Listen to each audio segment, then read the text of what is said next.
Welcome back to Block TV. It is time for Blockheads, that time of the day when we gather, scour, and bring you all the headlines you need to know from the crypto sphere and beyond. Doing just that with us today, Yona Hochhauser of Block TV. Yona, take it away. Thanks, Yao. Good to be here. We have a very special Blockheads for you today, a shocking Blockheads. Yes, everything will shock you. First up, crypto slate. Is Nasdaq about to introduce Bitcoin? Crazy news. Bitcoinist reports that Disney could soon own the oldest Bitcoin exchange in a $13 billion equity deal. Next up, Fortune is reporting how Coinbase shuts down its Chicago office as crypto slump continues. CCN reports how McAfee says he spoke with Satoshi and claims the Bitcoin creator is furious. CCN reports how Bitcoin sextortion, Kansas police warn a bizarre crypto scam. And Daily Hodl reports, buyer beware, report on crypto white papers reveal exaggeration, plagiarism, and fabrication. I can't wait for this one, Yona. By all means, do break it down. Let's start with crypto slate. Is Nasdaq about to introduce Bitcoin? Right, so that's the big question. So there's this guy, Cryptopolist, who's a quantitative analyst at strongmarket.com. So he had sent out a tweet that went viral.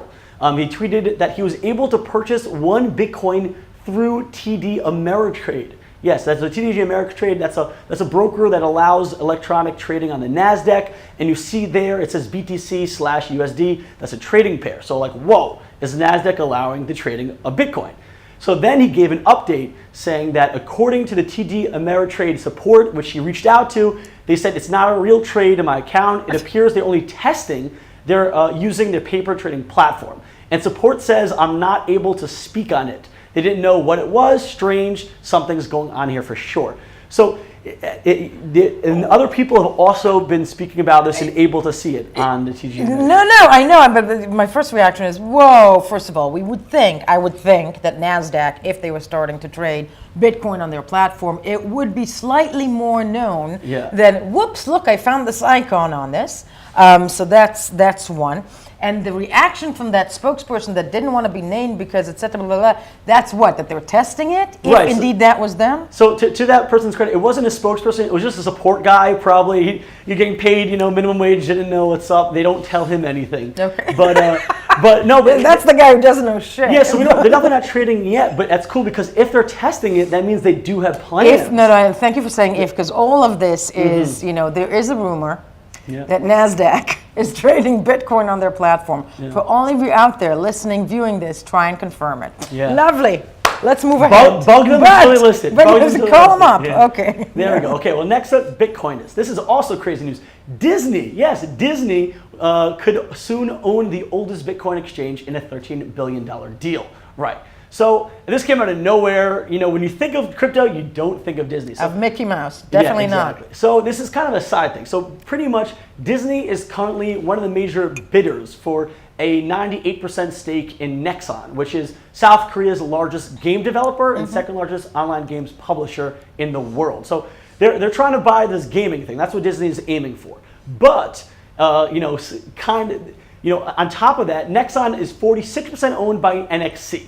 Okay, now depending how this deal is structured, Disney might actually gain control through NXC of the European exchange Bitstamp, which is huge. That's the oldest thing. And NXC bought Bitstamp for about $400 million late last year. Right. Okay, so that's a possibility depending how the deal is structured. Also, a possibility is that Disney would also acquire South Korea, the major trading platform Corbit, which Nexon has a 65% stake in. So theoretically, depending how the deal is structured, Disney could own two major crypto exchanges. And that doesn't surprise me at all. At the end of the day, Disney, I don't know if you know, owns practically half the world. Well, okay, let me rephrase this. I mean, coming from the people who very much made some multi-million dollar deals this year in just the media industry, purchasing Fox Media, whatnot. And Marvel, they own Marvel. Yeah, Marvel, and they launched their own streaming service to compete against Netflix. Dude, they own Star Wars. Disney's everywhere. I think Disney's genius because Facebook gets a lot of crap and Amazon gets a lot of crap. They just do it quietly. It's really Mickey Mouse who's going to be running this world. Watch out! I'm telling you. Entirely so. Mickey Mouse coin, maybe. Mickey. A mini coin. I'll go for the mini coin. Fascinating. Moving along. Yeah. Okay. Well, Fortune reports how Coinbase shuts down their Chicago office as crypto slump continues. So in May of last year, Coinbase opened up an office in Chicago, and they announced in a statement that we have made the difficult decision to consolidate the matching engine efforts and thus wind down the matching engine team in Chicago, which translates to, hey, the crypto winter ended slightly too late, and they couldn't hack it anymore. And we just fired approximately 100 people. Yeah, so like even though that nice bull run that we're getting with Bitcoin and crypto overall, seemingly it wasn't quite enough to allow for these more satellite projects that Coinbase has. And this is just another knock against Coinbase, where it seems like Binance is really taking over. What Coinbase once was the seemingly trusted leader in exchanges, it really does seem like Binance is taking that. Binance is definitely, judging just from the headlines of the past week. And yes, the perils of corporate living. Moving ahead to CCN, one of our favorite men to make headlines. He makes them all the time. Yes. That would be Right. So McAfee. You remember John McAfee when he said that he's going to out Satoshi? Yeah. Well, it seems like shocker, he's pulling it back. So what happened? Right. So pretty much he tweeted a letter from his attorney. Okay, this is John McAfee. He tweeted a letter from his attorney, and he tweeted and he said the U.S. extradition request to the Bahamas is imminent. I met with Mario Gray, my extradition lawyer. It is now clear, and it says read his letter below, that releasing, that's the letter right there, that releasing the identity of Satoshi at this time could influence the trial and risk my extradition. I cannot risk that. I'll wait. Okay, now some people are saying, hey, isn't this convenient? It's so convenient. Okay, no, bad timing. So Yeah. I'm assuming the cryptosphere did not fall for this. Well, BS. yeah, so they already were a little skeptical of his claims.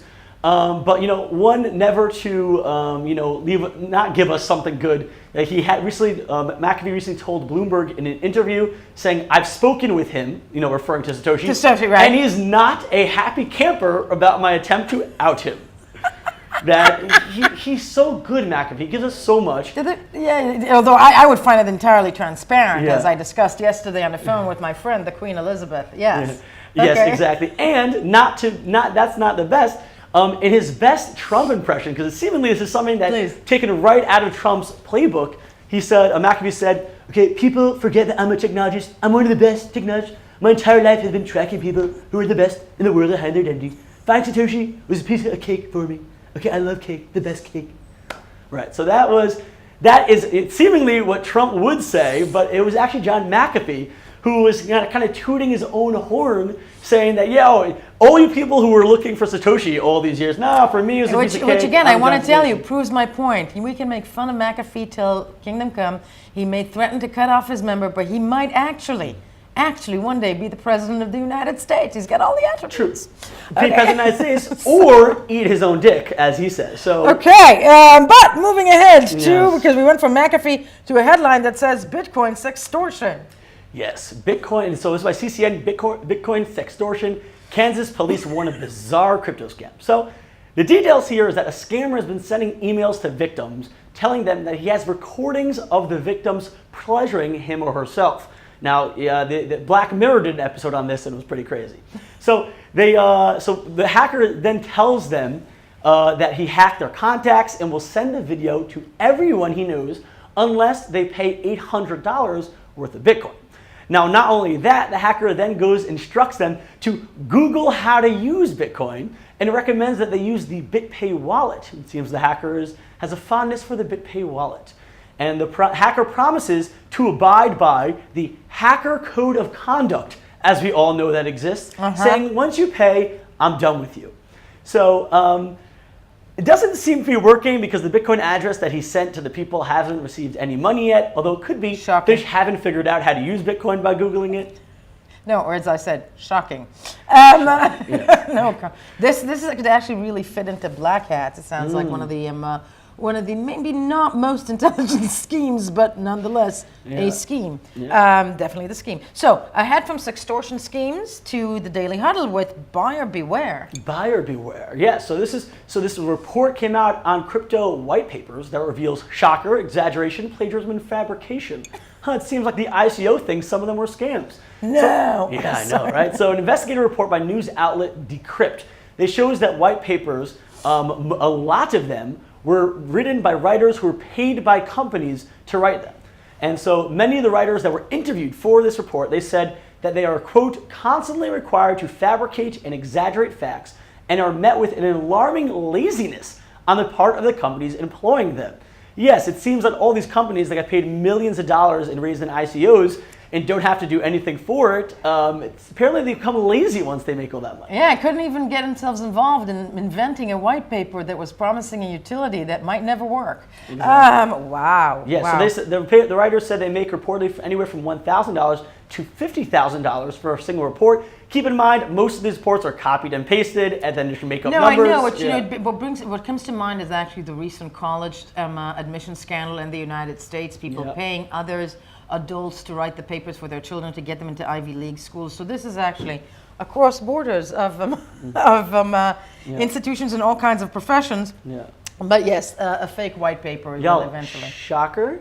People who have more money also have sometimes more power and leeway to get away with things. I'm going to try and keep that one a secret. Okay, yeah. Not very good at keeping secrets, though.